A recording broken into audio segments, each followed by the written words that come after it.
Hey everybody, this is Grace. In this video, I'm going to talk about a woman named B-E-A. And in this, she was around 60, 61, maybe 62 years old in the early 2020. And this is a woman who just has an attitude. And I'm curious if other people run across this kind of person too. Now, I want to go back on this and say I've written some things down. Let me get to this. I'm hearing a garbage truck, so pardon that noise. It's going to be just a little distracting too. Anyway, what I wrote was some thing that, you know, when a person gets into their 60s, that they are already mature, but that's not always the case. Okay. And I think one of the bad things is a lot of people think that, oh, when somebody's that age, they're really old. No, they're not. They're not. I remember when I was younger, much younger, I always thought, you know, the people like, even when I was in my early 30s, I thought people in their late 30s were old. Okay, but that's, as you age, you start to realize, no, none of that's really old. Now, these days, I might say somebody who's 100. It's old. But before then, no, not really, because there's some really, you know, people who are out there really doing things in their 80s and even their 90s. So anyway, yeah, but you would think that somebody by the age, you know, once they get in their 60s, they have a little maturity. They are not born yesterday. They you know, have gained, some would call it sophistication. I don't really like that word sophistication, because, you know, the way I've seen people use it is more of to me it's kind of a little bit abusive too. Is that you really just don't show any emotion, and that can be bad depending on what you're in. Yeah, anyway, now for B, she had behaviors very early in life that were mainly about wanting power and control over everyone in her life. I mean, she had this when she was young, teenagers, earlier. And now her second love, that was her love. She wanted power and control. She wanted to be the boss of everybody, and that they better mind her. Sarge in charge kind of person, you know, when she was not in the military. She just, especially in her family. Now, she would often try to make decisions for everyone else, especially her siblings. Okay? She wanted to be the one that they come to, and she's the older sister, and she wanted them all to come to her and listen to her, you know, sage advice. That kind of mentality. And then she would, you know, she was quite the bully. You know, tell them they didn't do that. You see, like that. Now, she could be cruel to get her way. You know, and cruelty, we'll say it was mainly verbal abuse, emotional abuse.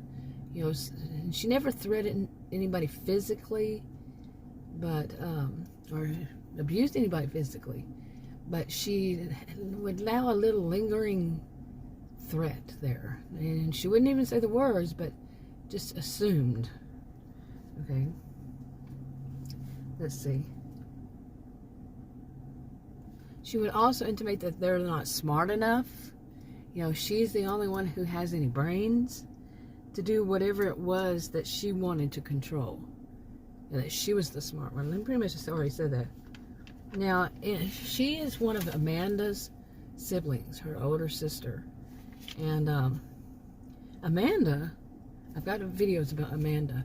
She refused to be controlled, to have anybody control her. You know, she refused. You know, just because you're older, you know, here we are in our 50s, 60s, and you think you still need a boss around, you know, even 40s, even 30s, and you see what I'm saying? She never, she wasn't going to be in control. And, okay, so some would say, you know, that she, B and Amanda would clash at times. Well, Amanda got sick of everybody, and she went no contact with her family. She got tired of it all, but they did clash. Now, with Amanda, when Amanda stood up for things, people backed off. They in the family, they treated her as the black sheep, you know, sometimes the scapegoat and all that, whatever they wanted to do, especially behind her back.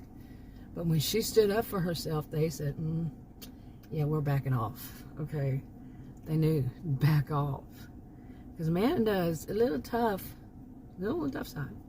Anyway, so, now, like I said, you know, back to B. Now, she wasn't, B is, to say somebody's name is B, that's difficult. But anyway, she wasn't beyond making threats, like I basically said. And as far as her relationships, she would get with anybody she could control and have power over, male or female. It didn't matter. She wanted to have control, and she searched for some kind of weakness in them. You know, something that she saw as a weakness. It wasn't always true, but anyway, like I said, she would sit around, find ways to, you know, to have something over on somebody, so she could use it to bully them, to get her way, to get that power and control back in her. You know, I'm avoiding a word.